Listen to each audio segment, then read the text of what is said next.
श्रीकृष्णाय परब्रह्मणे नमः। श्रीमद्भगवद्गीता ध्यानश्लोकाः। नमोऽस्तु ते व्यासविशालबुद्धे पुल्लारविन्दायतपत्रनेत्र येन त्वया भारततैलपूर्णः प्रज्वालितो ज्ञानमयः प्रदीपः प्रपन्नपारिजाताय स्तोत्रवेत्रैकपाणये ज्ञानमुद्राय कृष्णाय गीतामृतदुहे नमः। सर्वोपनिषदो गावो दोक्ता गोपालनन्दनः पार्थो वत्सत्सुधीर्भोक्ता दुग्धं गीतामृतं महत् वसुदेवसुतं देवं कंसचाणूरमर्दनं देवकी परमानन्दं कृष्णं वन्दे जगद्गुरुम्। அடுத்தது 35வது ஸ்லோகம் 6வது அத்தியாயத்தில். ஸ்ரீ பகவானுவாச்ச असंशयं महाबाहो मनोदुर्निग्रहं शलम् अभ्यासेन तु कौन्तेय वैराग्येण च गृह्यते. श्रीभगवानुवाच असंशयं महाबाहो मनोदुर्निग्रहं शलम् अभ्यासेन तु कौन्तेय वैराग्येण च गृह्यते. இந்த ஸ்லோகத்தில் பெருமாள் என்ன சொல்கிறார்? இப்போ 2 ஸ்லோகமாக அர்ஜுனனுக்கு டவுட் வந்தது. என்ன, மனசுன்னு சொன்னாலே அதுக்கு சஞ்சலம்னு பேர். மனசுக்கு இன்னொரு ஒரு நிலைமையில் இன்னொரு கோணத்தில் அதுக்கு பதில் சொல்லணும் என்ன சொன்னால், அது ஓடிக்கொண்டே இருப்பது மனம், நின்ன இடத்துல நிற்காமல் போகிறது மனம், மனம் ஒருமுகப்படுத்த முடியாதது மனம். அப்படி தானே மனசுக்கே பேர். அப்படி இருக்குச்சே நீ என்ன பண்ணுற, இது மாதிரி ஒருமுகப்படுத்திக்கோ, ஒரு இடத்துல வெய்யி. அதுக்கப்புறம் இன்னொன்று என்ன சொல்கிறார், அதாவது ஸ்திரமானது இல்லை, அதை ஸ்திரப்படுத்திக்கோ. அப்புறம் உள்ளமே சஞ்சலம் உடையது ஆதலால் இதை நீ சொல்கிறது என்னால் செய்ய முடியும்னு தோணவே இல்லை அப்படின்னு. அது இல்லாமல் அதுக்கு இன்னொன்று என்ன, நீங்கள் என்ன எப்போவும் பிரமாதி பலவத்ருடம். பிரமாதின்னு சொன்னால் என்ன, குழப்பத்தில் இருக்கும். அதுக்கப்புறம் என்ன, ஒரு விதமான தெளிவு இருக்காது. அந்த தெளிவு இருக்காது, கலக்கமாக இருக்கும் அப்படின்னு சொன்னால் அது எப்படி அடக்கிறது, அது எப்படி இருக்குது? அது முதல்ல காற்று போல் போயிட்டே இருக்கும். அதனால தான் நம்ம சொல்கிறோம் வான்கூவர் போகும், சிக்காகோ போகும், அப்படி ஷாய்ட்டி அடிச்சுக்கணும், இங்கேயே திரும்பி வரும் அப்படின்னு சொன்னால் அதுபோல் அது போய்கிட்டே இருக்கும் அப்படின்னு சொன்னால் அது எப்படி கட்டுப்படுத்துறது? எனக்கு ஒன்றும் புரியலையே. நீ இது எப்படி, இது ரொம்ப சிரமம். நான் நினைக்கிறேன் நீ சொல்கிறது செய்ய முடியாதுன்னு நினைக்கிறேன் அப்படின்னு அர்ஜுனன் சொன்ன உடனே அவர் கிருஷ்ணர் என்ன சொல்கிறார், ஆமாம் முடியாது தான் அப்படின்னு சொல்லிச்சு. அசம்சயம் மகாபாஹோ, நீ சொல்கிற மாதிரி இல்லை, கண்டிப்பாக நிச்சயமாக என்ன கிடையாது, அப்படி தான். இதை சந்தேகமே இல்லை, அடக்க முடியாது தான், இது நிலையற்றது தான், போய்கொண்டே இருக்கும் தான், காற்றை காட்டிலும் வேகமாக செல்லும் தான். என்ன கிருஷ்ணா இதெல்லாம் நீயும் சொல்லிட்டு இத்தையும் பண்ண சொல்கிற அப்படின்னு அர்ஜுனனுக்கு ஒரு கிராக்கு, ஒரு சின்ன கீத்து போல், ஒரு ஒளி போல் ஒரு கேள்வி ஒன்றுக்குள்ளே வருது. அதுக்கு என்ன சொல்கிறார், அபியாசேனது கௌந்தேய வைராக்கியேன ச கிருஹ்யதே. அபியாசம், இதற்கு பழக்கம்தான் பண்ணணும். அதனால் முதல்ல துளியாக உட்காந்துக்கிறது, 10 நிமிஷம் மட்டும் உட்காந்துக்கிறது, 10 நிமிஷம் காலை மடக்கின்னு இருக்குது, 10 நிமிஷம் கண்ணை மட்டும் மூடின்னு இருக்குது, கடிகாரம் என்ன மணி காட்டுறதுன்னு பார்க்காமே இருக்குது அப்படின்னு அதெல்லாம் நம்ம பார்த்து தெரிஞ்சுட்டா அதுக்கப்புறமா துளியாக பழக்கப்படுத்தி மனசை என்ன பண்ண முடியும், ஒரு கட்டுப்பாட்டுக்குள்ளே கொண்டு வர முடியும் அப்படின்னு. அதனால்தான் என்ன சொல்கிறார், வைராக்கியம் அப்படின்னு சொன்னால் ஒரு மனசுக்கு இது இப்போதைக்கு இது போகிறோம், இந்த வேலை மட்டும், இந்த ஒரு 15 நிமிஷம் மட்டும், இந்த 8 நிமிஷம் மட்டும் அப்படின்னு சொல்லி அதுக்கு நம்ம என்ன செய்யலாம், ஒரு விதமாக அதற்கு சில பழக்கங்களை கொடுத்து அதற்குள் தன்னை இருத்தி கொள்ள சொல்ல வேண்டும். அதாவது முள் நிறைந்த ஒரு காடு, அங்கே போய் நம்ம பாதரட்சை போட்டுக்காமல் வெளியில் போகிறோம்னு சொன்னால் அப்போ அப்படி போகிறது மதிஹீனம். முதல்ல வெறுங்காலோடு போக முடியாது. அதுபோல் இந்த உலகமே அப்படி என்ன இருக்குது, நிச்சயமாக அப்படி நிறைய கரடு முரடான பாதைகளும் தாங்கி நடக்க முடியாத ஒரு வாழ்வு முறைகளும் சில சமயத்தில் இருக்குது அப்படின்னு சொன்னால் இந்த உலகமே அந்த விதமான ஒரு காடு தான் அப்படின்னு சொன்னால் அதில் நடப்பதற்கு அணிய வேண்டிய பாதரட்சை என்பது என்ன, வைராக்கியம். இந்த கரடு முரடான வாழ்வு என்கின்ற பாதையை, வாழ்வு என்கின்ற பயணத்தை தொடர்ந்து நடத்த வேண்டுமானால் அந்த வாழ்வு என்ற பயணத்தை நடத்துவதற்கு பாதரட்சையாக அணிவது அமைவது வைராக்கியம்.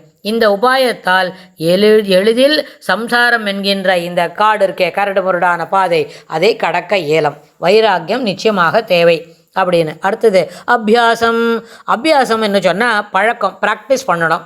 ஒருத்தன் நீந்தணும் அப்படின்னு சொன்னால் அதுக்கு என்ன பண்ணணும், முதல் நாள் அன்றைக்கி அவன் ஃப்ரீ ஸ்டைலு, அப்புறம் பட்டர்ஃப்ளை அதெல்லாம் வராது அவனுக்கு.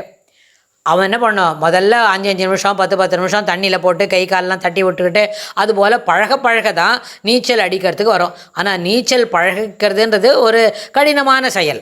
உடனே இப்போ அடியானை போல் ஒருத்தர் கொண்டு போய் நீச்சல் அடிக்கலான்னு சொன்னால், நீ என்னப்பா நான் இங்கேயே இருக்கேனே அப்படின்னு சொல்லிவிடுவேன். அப்புறம் ரொம்ப சம்மந்தமே இல்லாமல் என்னோடய துணியெல்லாம் வஸ்திரமெல்லாம் ஈரமாயிடும். நோ நான் வரலப்பா நீச்சல் அடிக்கிறதுக்கு சொல்லிவிடுவோம். ஆனால் நீச்சல் அடிக்கிறதுக்கு சிறப்பாக நீச்சல் அடிக்க வேண்டும் அப்படின்னு சொன்னால் நன்றாக பழகிக்கொள்ள வேண்டும்.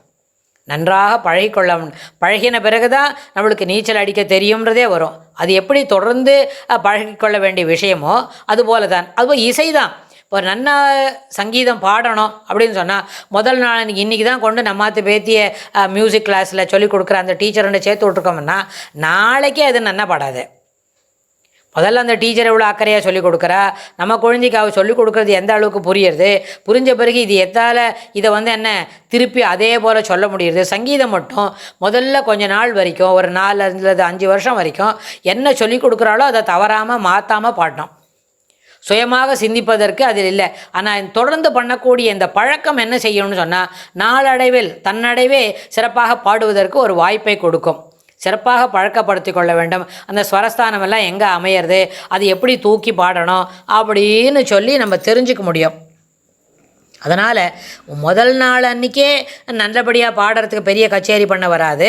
அதே மாதிரி நீந்த கற்றுக்கொள்ள விரும்புவன் முதல் நாள் அன்றைக்கே கடல்லெல்லாம் போய் நீச்சல் அடிக்க முடியாது.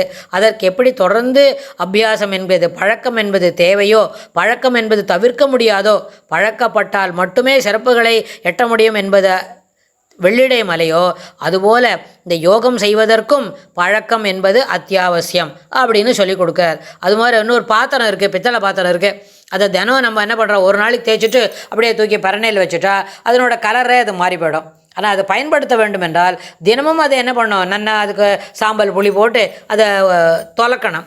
அதில் இருக்கிற அழுக்க தொலைக்கினா தான் அது பயன்படுத்தக்கூடியதாக அமையும். அதுபோலவே நம் மனம் அது என்ன பண்ணோம், எப்பொழுதும் ஒரு தடவையும் இறைவனுடைய நாமங்களை சொல்லி அதை புனிதமாக்கி அதை ஓடுகின்ற மனதை ஓரிடத்தில் நிறுத்தி அப்படின்னு சொல்ல மாதிரி அது எப்படி சாத்தியம் என்று சொன்னால், எப்படி பாத்திரமெல்லாம் தினம் தேய்ச்சாதான் பளபளன்னு இருக்குமோ, அப்புறம் சங்கீதம் என்ன சொன்னால் நிறைய ப்ராக்டிஸ் பண்ணால் தான் அது பழக்கத்துக்கு வருமோ, அதுபோல் மனதையும் கட்டுக்குள் வைத்து கொள்ள வேண்டும் என்கின்ற பழக்கத்தையும் என்ன பண்ணணும், பயன்படுத்திக்கணும். அதுக்கப்புறம் ஒரு கிணறு வெட்டணும்னா தினம் ஒரு இடத்துல 5 நிமிஷம், இங்கே ஒரு 6 அடி வெட்டுறது, அங்கே ஒரு 2 அடி வெட்டுறது, இங்கே ஒரு 4 அடி வெட்டுறதுன்னா இங்கேயே ஜலமே வரல போ அப்படின்னு சொல்லிட்டு போக முடியாது. அதுக்கு அந்த வாட்டர் டிவைனர் போட்டு அந்த தேங்காயை குறுக்க வச்சு பார்த்து எந்த இடத்துல இருக்குதோ அதுக்கு ஏற்ப 30 மீட்டரில் வருமா 10 மீட்டரில் வருமா அப்படின்றத மீட்டர் கணக்கா அடி கணக்கா எதாக இருந்தாலும் அதுபோல் அதை உபயோகப்படுத்தி தொடர்ந்து அந்த முயற்சியை விடாமல் செய்யும் பொழுது 20 அடியிலேயே நல்லபடியாக ஜலம் கிடைக்கும். அப்படின்னா அதுபோலவே யோகாபியாசத்திலும் தொடர்ந்து முயற்சி செய்யும் பொழுது ஓரளவுக்கு ஒரு சின்ன நிலைமையாவது நம்மால் அடைய முடியும். அபியாச வைராக்கியாபியாம் தன்னிரோதா தத்ர ஸ்திதோ யத்னோ அபியாசா திருஷ்டானுஸ்ரவிக விஷய வித்ருஷ்ணஸ்ய வசீகராக சம்ஜாக வைராக்கியம் என்பது என்ன, பதஞ்சலியோட யோக சூத்திரமே அப்படி தான் சொல்கிறது. வித்ருஷ்ணஸ்ய வசீகரா சம்ஜாக வைராக்கியம். அது அபியாச வைராக்கியம் தன்னிரோதா, தொடர்ந்து அதை பழக்கப்படுத்த வைராக்கியத்தையும் பழக்கப்படுத்தினால்தான் அதுக்கு நம் கை வரும் அப்படின்னு. அப்புறம்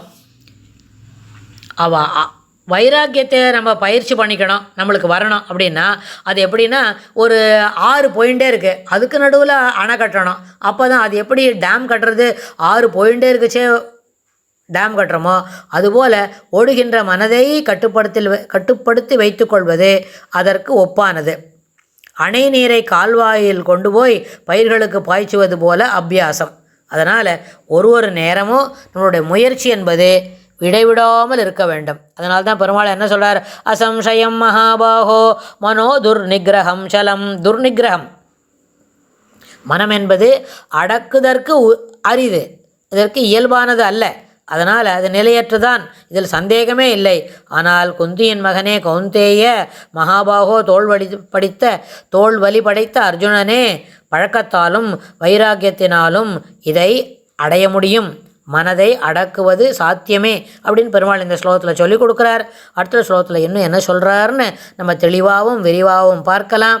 இங்கனம் மனதை அடக்குவதற்கும் அந்த ஸ்ரீகிருஷ்ணரின் பரிபூர்ண அனுகிரகம் வேண்டும் என்று பிரார்த்தித்து அடுத்த ஸ்லோகத்தில் பெருமாள் என்ன சொல்கிறாருன்னு நம்ம தெரிஞ்சுக்க முயற்சி செய்வோம். ஸ்ரீகிருஷ்ணாய துப்யம் நமஹ.